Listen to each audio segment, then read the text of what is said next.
Hello မင်္ဂလာပါ Okay ဒီ reading လေးရဲ့ title ကတော့ What career is meant for you ပေါ့နော်ကိုနဲ့တင့်တော်မဲ့career မျိုးကဘယ်လိုဟာမျိုးလဲပေါ့နော်အဲ့လိုမျိုး title လေးပေါ့အဲ့ဒီ title လေးကိုစိတ်ဝင်စားတဲ့လူတွေကလည်းဒီကိုယ့်ရဲ့ career နဲ့ကိုယ့်ရဲ့ passion နဲ့ကိုက်မကိုက်သိချင်တဲ့လူတွေပဲဖြစ်လိမ့်မယ်ပေါ့နော်တခါတလေကြာရင်ကိုအခုလက်ရှိလုပ်နေတဲ့အလုပ်တွေကိုယ့်ရဲ့အလုပ်ကိုင်တွေကငွေစရာကောင်းနေတာမျိုးလည်းဖြစ်နေမယ်ကိုယ့်ရဲ့ဘယ်လိုခေါ်မလဲကိုယ့်ရဲ့ passion နဲ့မကိုက်တဲ့အတွက်ကြောင့်စိတ်ဝင်စားမှုလျော့နေတာမျိုးတွေလည်းဖြစ်နေတယ်ပြီးကြရင်တိုးတက်မှုမရှိတော့ဘူး improvement မရှိတော့ဘူးဆိုရင်ကိုယ့်ကိုတန်တရားဝေလာမျိုးတွေရှိရပါတော့အဲ့လိုမျိုးခါကြလို့ရှိရင်ငါဒီ career ကနေတခြား career ပြောင်းရင်ကောင်းမလားပေါ့နော် career ပြောင်းရင်ကောင်းမလားစဉ်းစားနေတဲ့သူတွေလည်းရှိနိုင်တယ်ပေါ့နော်အဲ့တော့ဒီ title လေးကိုစိတ်ဝင်စားပြီးလာကြည့်တဲ့သူတွေကတော့ဒီလိုလူမျိုးတွေဖြစ်မယ်လို့ပဲယုံကြည်ရပေါ့နော်အဲ့တော့ကိုကြိုက်နေတဲ့ group ABC လေးကိုရွေးချယ်ပြီးတော့ဒီ reading လေးကိုဆက်ပြီးတော့ကြည့်သွားလို့ရပါတယ်ဒီ reading လေးမှာဒီ title နဲ့ပတ်သက်ပြီးတော့ကတ်6ကတ်ပဲထုတ်ပြီးတော့သွားမယ်အဲ့ကတ်6ကတ်တစ်ခုစီမှာလည်း question လေးရှိရပါတော့ပထမဦးဆုံးကတော့ထုံးစံအတိုင်းပဲ your current energy ကိုစစ်မယ်ပေါ့နော် US လက်ရှိအခြေအနေပေါ့စိတ်အခြေအနေပေါ့နော်ဒီ career မှာရှောက်နေတဲ့လူရဲ့စိတ်ပိုင်းဆိုင်ရာအရာဘယ်လို energy မျိုးရှိနေလဲပေါ့နော်အဲ့လိုမျိုးနေသွားပြီးကြလို့ရှိရင် US strength ပေါ့နော် US ဘယ်လိုအရာမျိုးတွေမှာလောက်တာအားစားတယ်ဒီမှာ talent ရှိတာပေါ့နော်ဒီတိုင်းဘယ်လိုမျိုးတဘာဝဖယားကြီးကပေးထားတဲ့ skill တွေယူမှရှိလဲပေါ့ဒါမျိုးလေးပေါ့နော်ဟုတ်ပြီနောက်တဲ့3ကတ်မြောက်က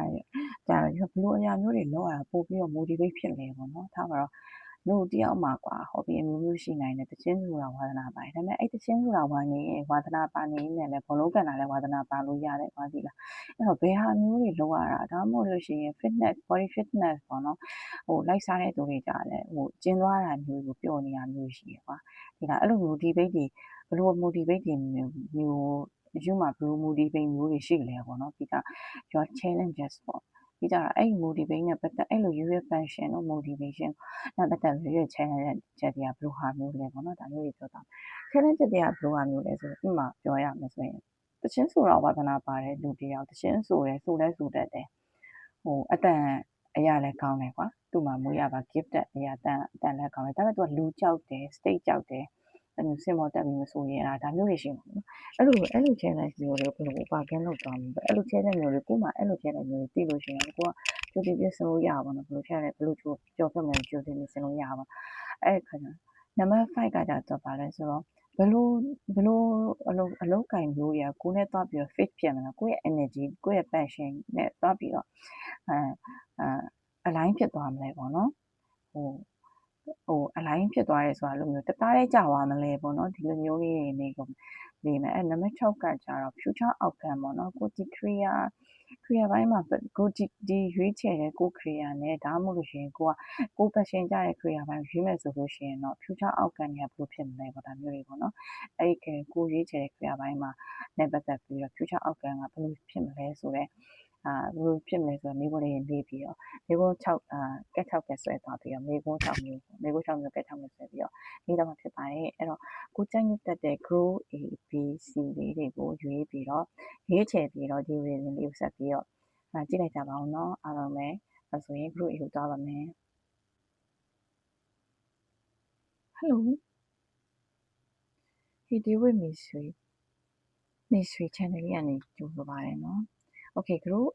A ကိုရွေးထားတဲ့လူတွေအတွက် reading လေးစပါမယ် Okay intro မှာအကုန်လုံးပြောပြပြီးမို့လို့ဒီမိကုန်း6မျိုးပေါ့နော်မိကုန်း6မျိုးကတ်ကလေး6ကတ်ပဲထုတ်ပြီးတော့မိကုန်းလေးတွေလောက်သွားပြီးတော့ reading လေးဖတ်သွားမယ်ပေါ့နော် Okay အဲ့ဆိုရင်ဒီ title လေးကတော့ What career is meant for you ဒီဘယ်လိုပါမလဲဘယ်လိုအလုပ်ကိုင်နေတာကိုယ့်အတွက်ပို့ပြီးတော့အဆင်ပြေမလဲပေါ့နော်ကိုယ်နဲ့အဆင်ပြေတဲ့ career မျိုးကိုသိချင်တယ်ဆိုလို့ရှိရင်တော့ဒီ title လေးကိုရွေးရတဲ့လူတွေကဒီ reading လေးဒီ title လေးကိုရွေးတဲ့သူတွေကကိုယ့်ရဲ့ career နဲ့ပတ်သက်ပြီးတော့သိချင်တယ်ပေါ့နော်အဲ့လိုသိချင်တဲ့ဒီ reading လေးကယူလို့တော့ဖြစ်မှာပေါ့နော်ဟုတ်ပြီအဲ့ဒါဆိုရင် current energy လို့ဖတ်ကြည့်အောင်ဒီ current energy က your current energy with your career ပေါ့နော် career မှာဆိုလို့ရှိရင် career ကိုရှောက်နေတဲ့ကိုရဲ့အလုပ်အကိုင်မှာကိုရဲ့ energy ကဘယ်လိုဟာမျိုးလဲပေါ့နော်ဘယ်လိုဟာမျိုးပြောနှက်ကတ်ထွက်လာ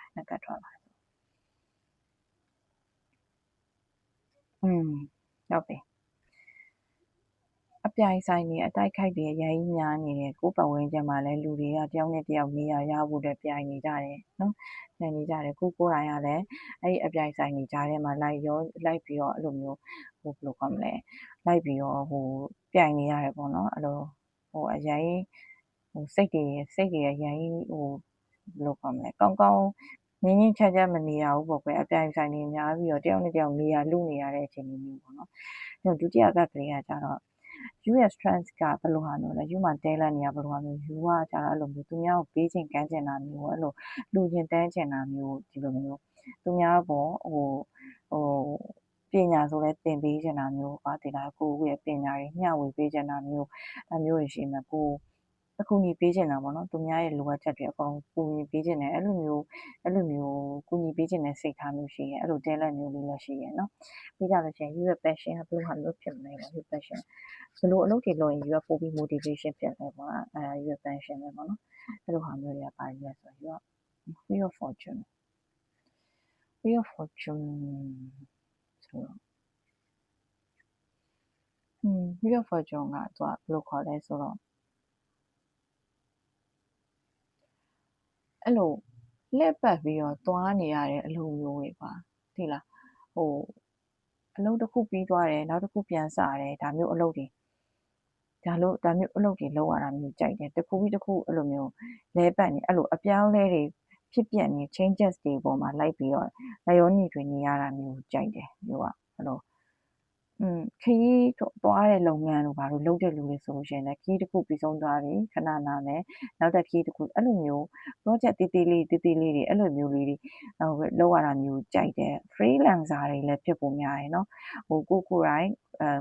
content လေးတွေလုပ်မယ်YouTuber တို့ဘာလို့ဆိုကိုယ်တိုင် content လေးတွေလုပ်မယ် content လေးတွေလုပ်ပြီးဒီ content လေးတွေပြီးဆုံးသွားရင်နောက်တစ်ခုထပ်ပြီးတော့ဒီလိုဟာမျိုးလေးတွေပြန်ပြီးတော့ run မယ်ဒါမျိုးလေးတွေပေါ့နော်အဲ့လိုမျိုး blogger လုပ်တဲ့လူမျိုးတို့ freelancer တို့ဒါမျိုးလေးတွေသူတို့ content creator တို့ဒါမျိုးလေးတွေလုပ်ဖို့ဒါမျိုးလေးတွေလုပ်တာကို you passion ဖြစ်တယ်ပေါ့နော်ဟုတ်ပြီအဲ့ဒါဆိုအဲ့လို challenge တွေကဘယ်လိုဟာမျိုးဒီ you passion မှာဆိုဘယ်လို challenge မျိုးကြုံရမလဲဆိုဘယ်လို challenge မျိုးလဲဘယ်လို challenge မျိုးတွေကြုံရလဲဆိုတော့အဲ့လို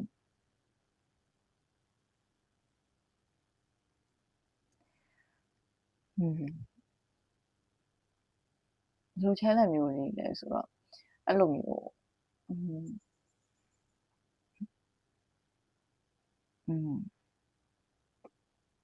ဟုတ်ပြီ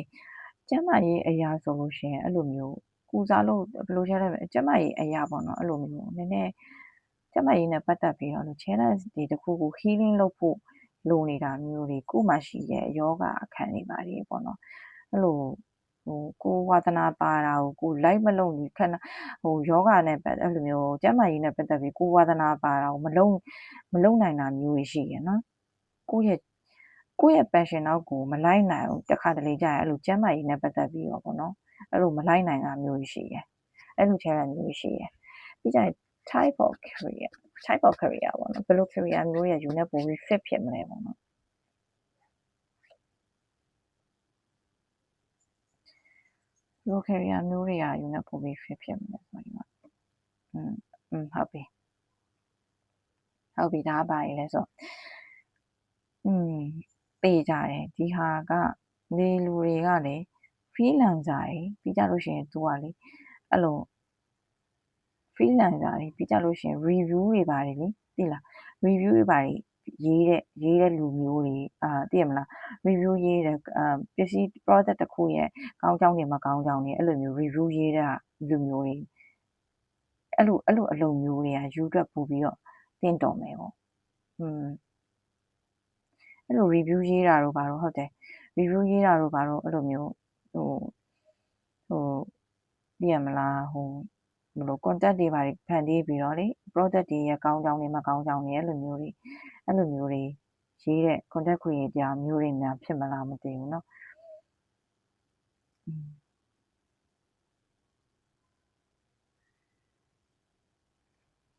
ဟုတ်တယ်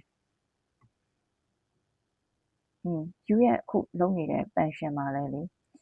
ယူအခုလုံးနေတဲ့နေရာမှာလဲအဲ့လိုမျိုးအပြိုင်ဆိုင်နေအရင်များတဲ့လောကမျိုးပေါ့နော်ကိုယ့်ရဲ့ fee တစ်ခုမှာအဲ့လို fee တစ်ခုမှာယူရောက်နေတယ်ယူကအဲ့လိုအပေးကမ်းရရောပြီးတော့အဲ့လိုတပောင်းကိုယ့်ရဲ့ knowledge တွေ share ပေးရတဲ့အရာမျိုးပေါ့နော်အဲ့လိုမျိုးမှာအဲ့လိုမျိုးထဲလာမျိုးရှိတယ်ပေါ့နော်သူများမမြင်တာတွေကိုကမြင်ပြီးတော့ကိုယ့်ရဲ့ဘယ်လိုခေါ်မလဲကိုယ့်ရဲ့idea တစ်ခုချပြတာမျိုးဒါမျိုးတွေပေါ့နော် Wheel of Fortune ဆိုတာလည်းအဲ့လိုပဲအဲ့လိုအတိတ်တွေပြန်ပြီးတော့လေပြန်လောက်တာမျိုးအဲ့လိုမျိုး short project လေးတွေအဲ့လိုပြန်ပြီးတော့ create လုပ်ပြီးတော့တင်ဆက်တာမျိုးအဲ့လိုမျိုးကြလို့ရှိရင်ကျမ်းမာရေးအရာ healing အဲ့လို passion တော့ကိုလိုက်ဖို့အတွက်ကျမ်းမာရေးမကောင်းပါတော့ဘာလို့အဲ့လိုမျိုး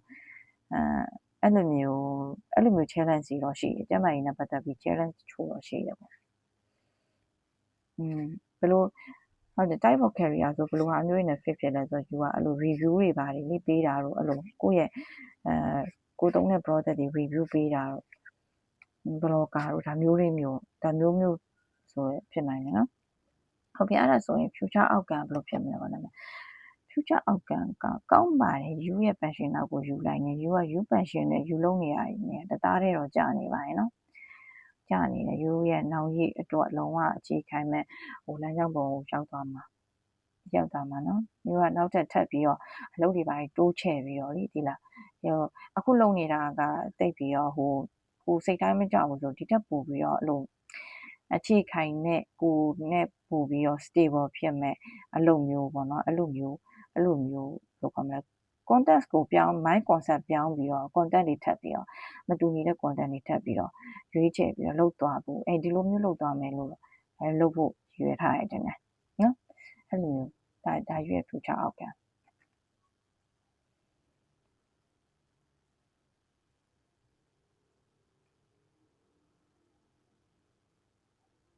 ဟုတ်ပြီ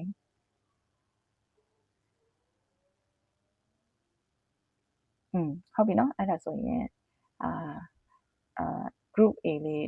ဒီအတွက် reading ကဒီမှာပဲရပ်လိုက်ပါမယ်နော်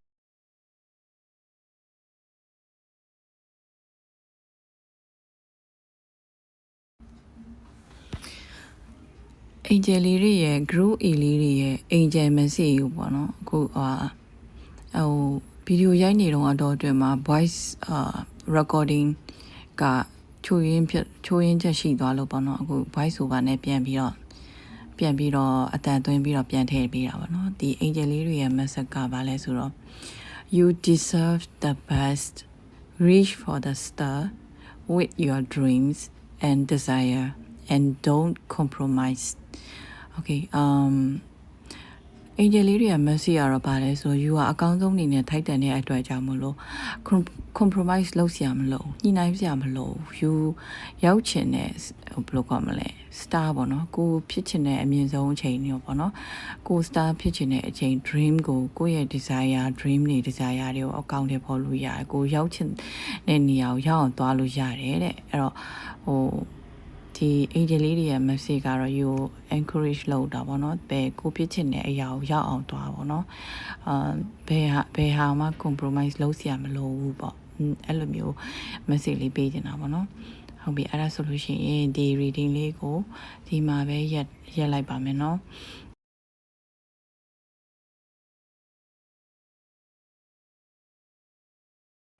hello group B ကိုရွေးထားတဲ့လူတွေအတွက်ဒီ reading လေးက6ကဆွဲသွားပါမယ်ဒီနော်ဒီ what tree is meant for you ပေါ့နော်ဒီကိုယ့်ရဲ့အလုပ်ကိုင်ကဘယ်လိုအလုပ်ကိုင်ရကိုယ့်အတွက်ပို့ပြီးအဆင်ပြေမလဲပေါ့နော်အဲ့လိုမျိုး6ကဆွဲသွားမယ်ပထမဦးဆုံးyou ရဲ့ energy ကိုစစ်လိုက်မယ်နော် your current energy with your career ပေါ့နော် career you က enjoy ဖြစ်နေပါတယ်နော်ယူတို့ဒီအခုလောဆယ် energy မှာယူတို့အခုရှောက်နေတဲ့လမ်းပေါ်မှာယူပျော်နေတယ်ကို self care လုပ်နေမင်းသမီးတွေလားမသိဘူးနော် celebrity တွေများပါမလားမသိ မင်းသမီးတွေများပါမလားမသိဘူးကိုယ့်ကို self care လုပ်နေတယ် self grow လုပ်နေတယ်လုံးဝအမျိုးသမီးလုံးဝ feminine energy နဲ့ပေါ့နော်ကိုယ့်ကို self care လုပ်နေ self improvement လုပ်နေတယ်ဒါမှမဟုတ်လို့ရှိရင်အိမ်အောင်တွေပါလို့ရှိရင်လည်းဒါကိုကဟိုအိမ်အောင်တွေပါတယ်ပြီးတိုင်းကလေးသူငယ်နဲ့ပတ်သက်ပြီးအလုံးလုံးနေတဲ့လူတွေဆိုဒါမိခင်စိတ်ဓာတ်အပြည့်အဝရှိတဲ့လူမျိုးတွေပေါ့နော်ဟိုပြီးတော့ကိုယ့်ရဲ့ life ကိုက enjoy အရင်လုပ်နေ full free ဖြစ်နေတာပေါ့နော်ဟိုဘယ်လိုခေါ်မလဲ self content ဖြစ်နေတယ်အဲ့ဟာမျိုးပေါ့နော်ဒီကခလေးဟုတ်ပြီအဲ့ဒါဆိုလို့ရှိရင်ဒီ group လေးတွေကိုလာကြည့်တဲ့လူတွေရဲ့ strength ပေါ့နော် talent ဘယ်လို talent မျိုးရှိမလဲကိုကြည့်အောင်ဘယ်လို talent မျိုးရှိနေမလဲ King of Cups ခံဘယ်လို talent မျိုးတွေလဲဆိုတော့အဲ့လိုသူများကိုဂရုစိုက်ပေးရတယ်မေတ္တာတွေပေးရတယ်အဲ့လိုမျိုးသူများကိုကူညီပေးရတယ် emotional support လုပ်ပေးရတယ်အဲ့လိုမျိုး energy အဲ့လိုမျိုးဟုတ်တယ်အမှုပညာနဲ့ပတ်သက်ပြီးတော့လေအမှုပညာနဲ့ပတ်သက်ပြီးတော့အလုံးလုံးတဲ့လူမျိုးတွေ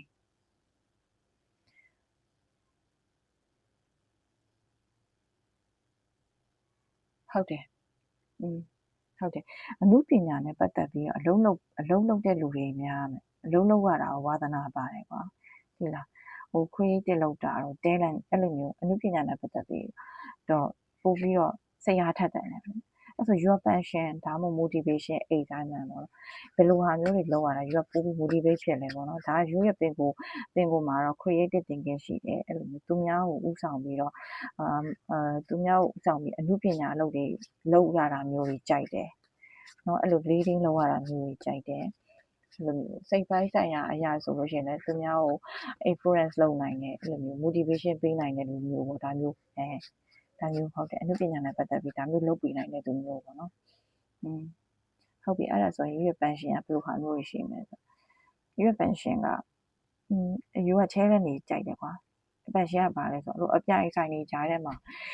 အဲ့လိုအဖွဲ့အစည်းတွေနဲ့အပြိုင်ဆိုင်လုပ်ရတဲ့အလုပ်မျိုးကြီးကြိုက်တယ်အဲ့လိုမျိုးလုပ်ရတာကိုလည်းယူကစိတ်ဝင်စားတယ်နော်လို့အများနဲ့ကွာအဲ့လိုအပြိုင်နေလုပ်နေရတဲ့အလုပ်မျိုးတွေကွာအဲ့လိုအလုပ်မျိုးတွေယူကကြိုက်တယ်ကွာနော်ဟုတ်ပြီအဲ့ဒါဆိုရင်ယူရဲ့ဒီ passion မှာရှိနေတဲ့ challenge ကဘယ်လိုဟာမျိုးလဲပေါ့ဘယ်လို challenge မျိုးတွေလဲဆိုတော့ page 1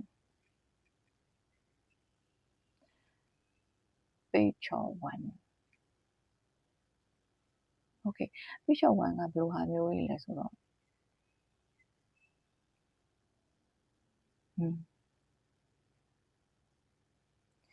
page 1ကဘယ်လိုဟာမျိုးလဲဆိုတော့ तू က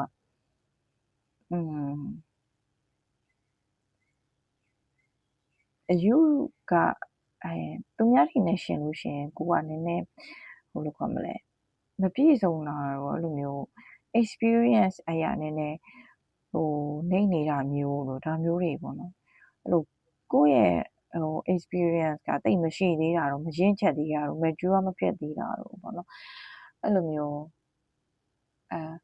ဦးစီးဦးဆောင်တခုလုပ်ဖို့အတွက်ကိုယ်တိုင်အဲ့လိုမျိုးအရင်စိတ်ကဟိုအစင်းသစ်မဖြစ်သေးတာတော့ဒါမျိုးတွေရှိမှာပေါ့နော်ဟုတ်တယ်ဒါမျိုးရှိဒီနေ့ပဲမှာယူရဲ့စိတ်အခြေအနေကနည်းနည်းဟိုဘလို့နှုတ်နေသေးတယ်ပေါ့နော်အဲ့လိုနှုတ်နေသေးတယ်ကိုယ်တိုင်လည်းဟိုအရင်ဟိုဥဆောင်နိုင်လောက်တဲ့ဒီအရင်မကြွမဖြစ်သေးတဲ့အရာမျိုးအဲ့လိုမျိုး challenge တွေတော့ရှိတယ်အရင်မရင့်ချက်သေးဘူးပေါ့နော်ဒီလူတွေကြားထဲမှာဆိုယူကနည်းနည်းနှုတ်နေတက်တန်းနှုတ်နေသေးတယ်ကွာဒီလားအဲ့လိုမျိုးရှိတယ်ပြီးကြတော့ type okay အဲ့ဒါဆိုရင် type of career that fit your energy ပေါ့နော်ဘယ်လို career မျိုးတွေကယူနေပို့ပြီး fit ဖြစ်ပြီးကြပါတယ်ဒါတွေကတော့အမှုပညာရှင်တွေများပဲတင်တယ်type of career that fit your energy ဆိုတော့ခီးသွားပြီးအလုံးလုံးရတာမျိုးကြီးကြိုက်တယ်နော် type of career that fit your energy ပြီးတော့အဲ့လိုခီးသွားတဲ့ blog တွေရိုက်တဲ့သူမျိုးတို့အဲ့လို travel blogger တို့နော်ဒါမျိုးတွေဒါမှမဟုတ်လို့ရှိရင်ကိုက career ဟိုဘယ်လိုခေါ်မလဲဟိုခီးသွားလာရေးလုပ်တဲ့ခီးသွားလာရေးအဲ့လိုလေချောင်းနဲ့ပတ်သက်ပြီးလုပ်တဲ့သူမျိုးတို့နော်အဲ့လိုမျိုးတွေflight attendants တို့ဘာလို့များလားမသိဘူးနော်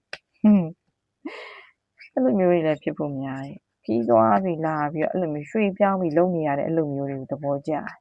အဲ့လိုအလိုမျိုးကိုယူကပို့ပြီးတော့ယူနဲ့ပို့ဖြစ်ဖြစ်တယ်ဘာလို့လဲဆိုတော့ယူကအဲ့လိုမျိုးအပြိုင်ဆိုင်နေကြထဲမှာနေတာဘယ်နေရာရောက်အဲ့လိုကိုနဲ့ကွန်ပျူတာတွေအများကြီးနဲ့ကြုံနေရမှာပဲအဲ့လိုယူကခီးတွေသွားပြောင်းအဲ့လိုမျိုး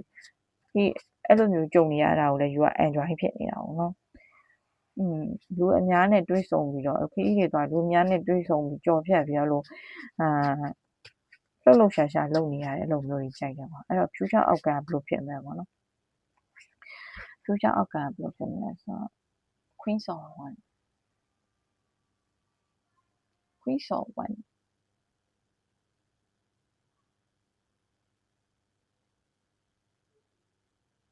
okay Queen of One ကဘာလဲဆိုတော့သူကလူ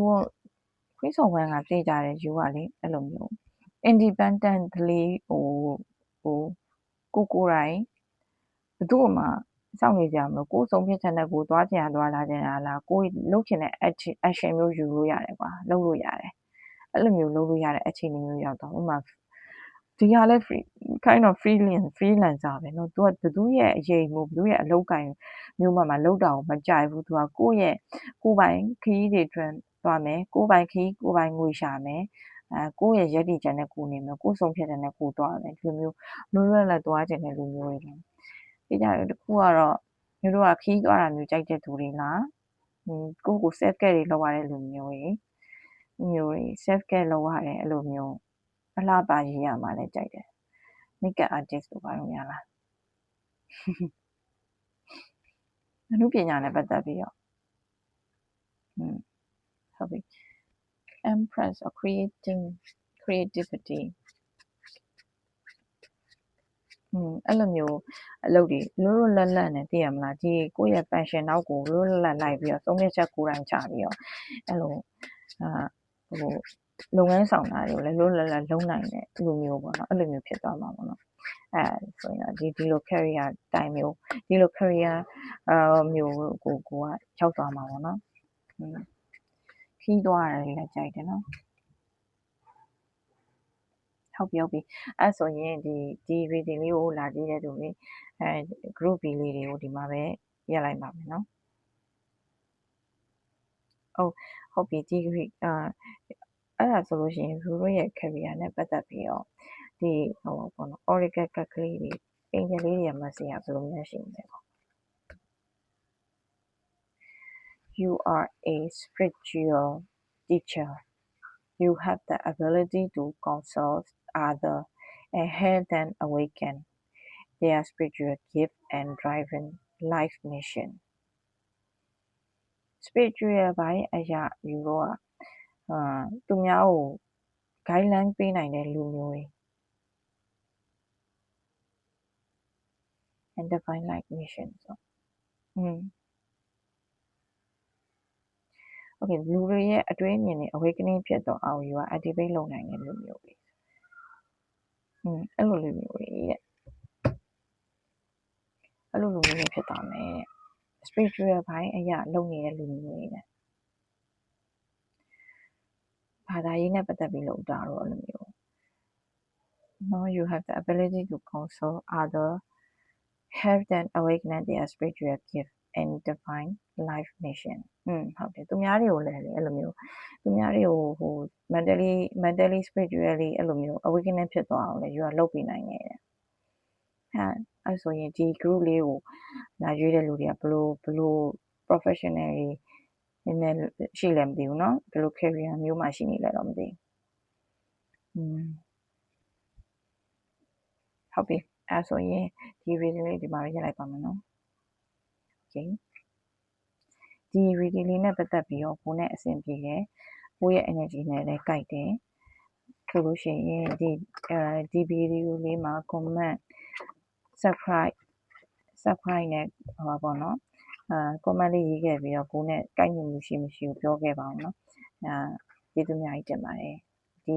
comment လေးတွေကလည်းကိုယ်ကအားဖြစ်စေပြီးတော့နောက်ထပ် video တစ်ပုဒ်တင်ဖို့အတွက်ပို့ပြီးတော့ခွန်အားရစေရပေါ့နော် okay ကျေးဇူးအများကြီးတင်တယ်နော်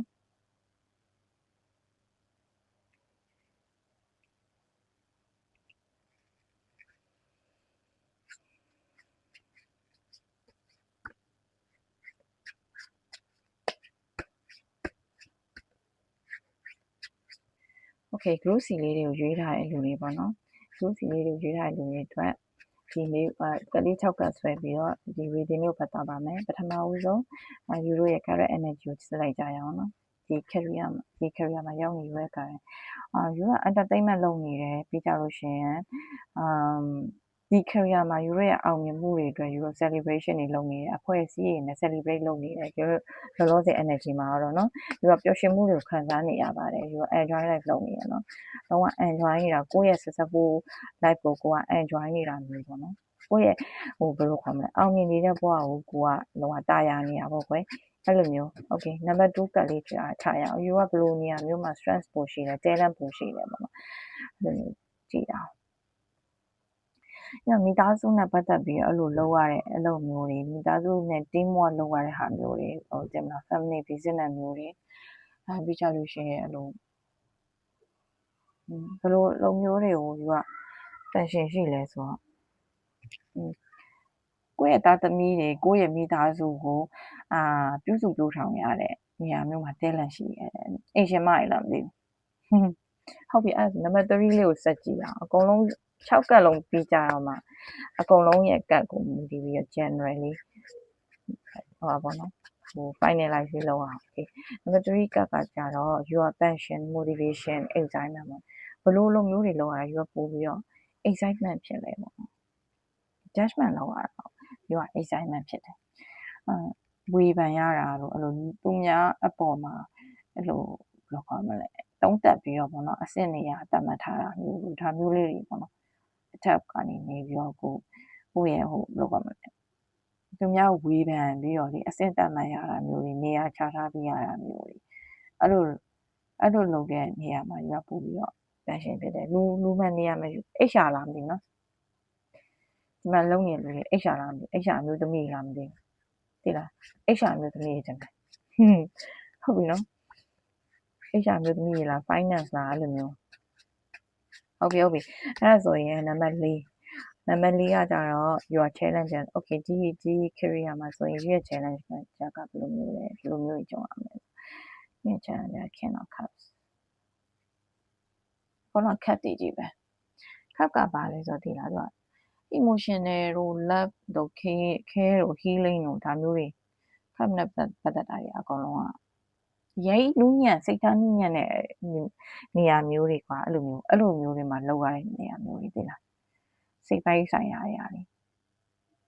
ရုံးပိုင်းတွေပါတယ်မှာလုံနေရတာတော့အမျိုးသမီး energy များတဲ့နေရာမျိုးတွေအမျိုးသမီးအများဆုံးလောက်ရတဲ့အလုပ်မျိုးတွေမှာလုံနေရတာမျိုးဒီရဲ့ challenge ကပါဆို king of cup ပဲဒါက masculine energy ပဲယူဘယ်လိုခေါ်မလဲ control လုပ်နိုင်မယ် authority ပေးနိုင်မယ် rule တွေလာပြီးတော့အဲ့လိုမျိုးစီမင်းစည်းကမ်းတွေတတ်မှတ်ပြီးတော့ယူကို control လုပ်နိုင်တယ်လို့ပဲဒီရွေးအထက်လူကြီးပဲနေမှာ king of cup ဆိုအထက်လူကြီးပဲနေမှာရွေး challenge ကဒါပဲ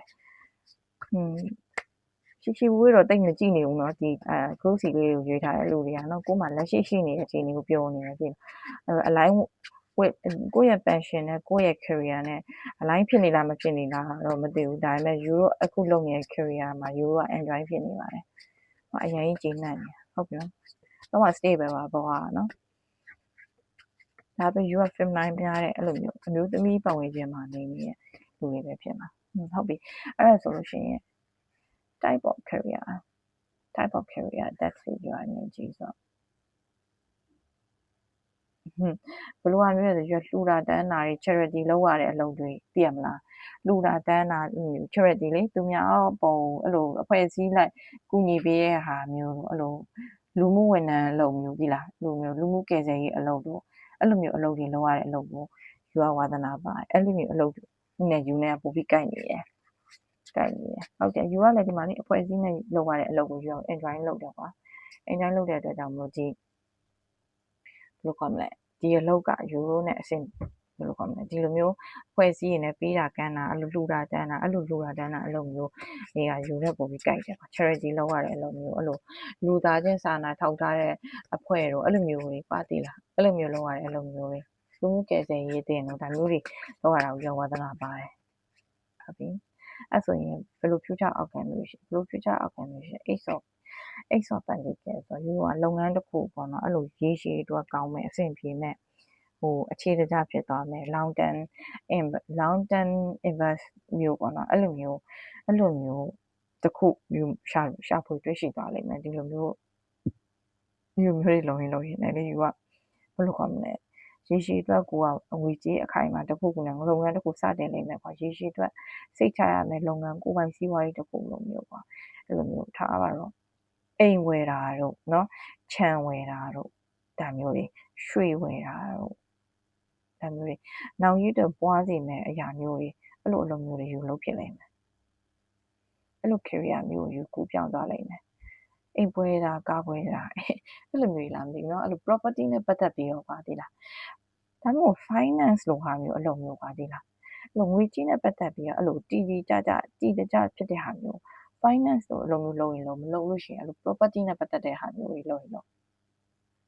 ဒီလားအဲ့လို stability ဖြစ်တဲ့ဟာမျိုးအဲ့လိုဟာမျိုးတွေယူကလုပ်ဖြစ်သွားလိမ့်မယ်เนาะအဲ့ဆိုလို့ရှိရင်ဟုတ်ပြီအဲ့ဒါဆို angel လေးရဲ့ message ကိုတစ်ချက်ကြည့်ရအောင် angel လေးရဲ့ message က